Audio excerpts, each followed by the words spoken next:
In this video, I'm going to be talking about spirit attachments.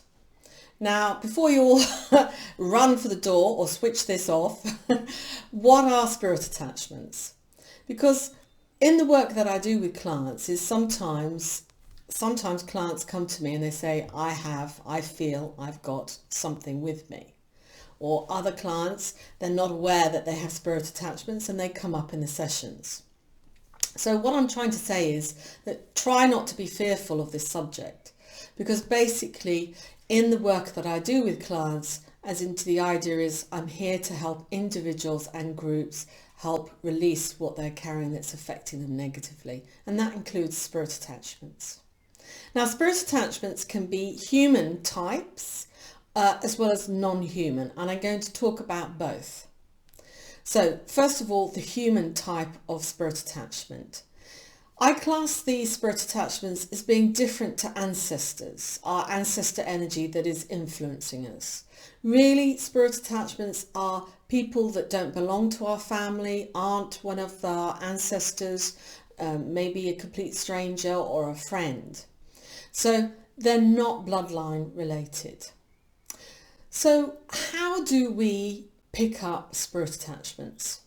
Well, I dealt with an interesting case a few years ago where a young man's friend had died on a motorbike, and what had happened was he got to hear about that news and went to the site of where his friend had accidentally killed himself, and he's paid his last respects and was quite emotional at the scene. They were very close friends.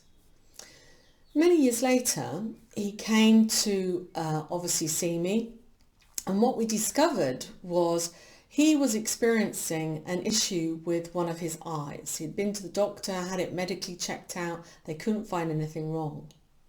What came up in the session was he in actual fact had the spirit energy of his dead friend with him, who, when we explored in the session how had he died on his motorbike, his eye had been caved in, unfortunately, in the accident. And so when his energy had come to his friend, he'd seen his friend come to the area that he had died, and his friend was very emotional, feeling lots of loving thoughts and feelings towards him. The spirit really felt that deep connection of friendship and gravitated to the living friend. And so unfortunately, over time, the spirit of the friend who died is issue of, he died accidentally, obviously, of with the head injuries. These were starting to influence and affect the living friend. So luckily in the session we were able to help there be resolution for the dead friend, to be able to talk to his friend, but also to move on. It's very important with loved ones or friends or family who have died and who are still hanging around the earth plane. They do need to move on for their own evolution, for their own development in the spirit realm. So that gives you clearly why sometimes, without even realizing it, we have very kind, loving thoughts and we can attract spirits to us.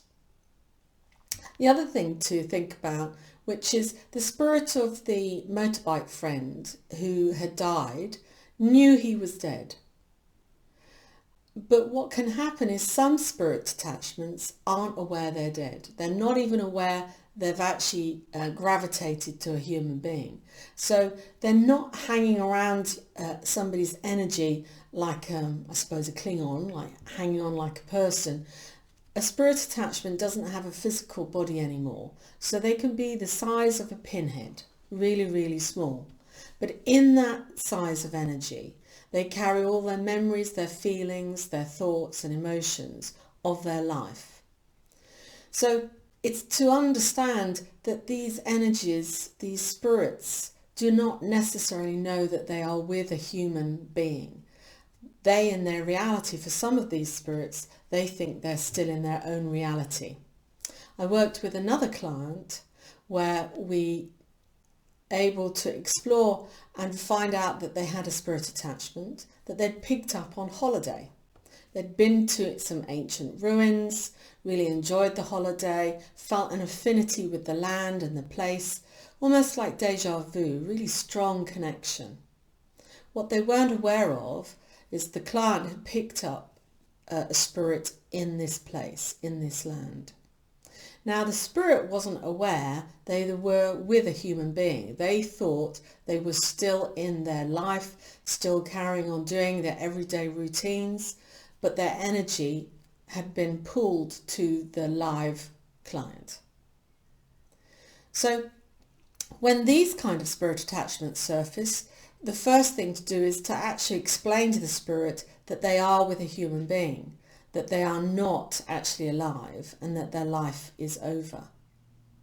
Just imagine that, if we were in actual fact dead and we didn't know it, wouldn't it be a relief to know that actually we were dead and our life was over, that we could move on and let go of all the emotions, the upsetting thoughts, the arguments, the difficulties, having to pay the bills?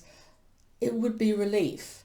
So for some spirits, when we work with them to help explain they're not alive anymore and they're actually stuck in some vibrational state, that there's huge relief and also curiosity and a yearning to then move back into their ancestor realm, to the spirit light of their ancestors. Because in some cultures, for some spirits, they understand they have an evolution. They need to move on to the higher planes in the spirit realm for development. There are some spirits who do attach and they know they're dead and they also know they're with a human being.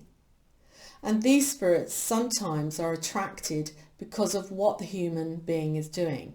So some spirits are attracted because they like eating, they like drinking, they like the physicality of life and they miss that. So unfortunately, although you and I may love to go to wine bars and pubs and restaurants and things like that, is we also have to be careful of what else may be there that we might be taking home that we're not aware of. So some spirits are attract or drawn to a human being because of what that human being does or what they feel, if you have very strong emotions. There was a time when I worked within a hospital and I did my best for no spirits to notice me. But what I found was a lot of the health professionals within the hospital, because of their caring attitude, their desire to help, that sort of vibration they put out, there are a lot of people who unfortunately die within hospitals and their spirits, not aware that they'd died, were walking around the hospital, going up to doctors, going up to nurses and other healthcare professionals and staying with them, wanting help and guidance, wanting guidance because they thought they were still alive. And this is another area of spirit attachments, why some spirits don't know they're dead. A lot of the time in hospital, we have a lot of medication, or some spirits die when they're drinking a lot, or they're taking some substance that numbs their sense of reality. And it's this numbing that can have an effect on a person when they die. Because if you're not aware that you've died, it's very confusing, and you, as your spirit, will carry on thinking that you're alive. So in this hospital, what I was aware of is unfortunately a lot of the care professionals had spirits attached to them because of their loving, caring attitude. So it's interesting in doing the client work, some individuals come because they know they have something with them, and other clients, they're not aware and it comes up within the session. We're exploring a life issue, maybe a sense or a feeling of not belonging, or feeling as if they're viewing their life from a perspective of an onlooker, not really involved or engaged. Sometimes this can indicate spirit influence. So that gives you a brief overview of human spirit attachments, but I'm going to talk a little bit about non-human. So what do I mean by non-human? Well, in our life, in our earthly realm, nature has energy. Nature has spirit beings that inhabit the nature kingdom. So our plants, our trees, the grass, the earth, And you know there's fairy tale stories of the fairy kingdom, gnomes and little people. Well, what can happen with some clients is that they pick up some of these non-human type energies, these spirit beings of nature, of plants, as well as gnomes within the earth, or any other types of energy, non-human.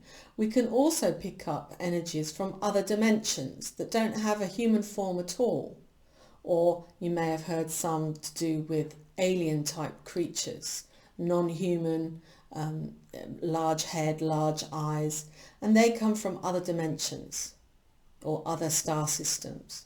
So in the sessions, sometimes these type of energies surface.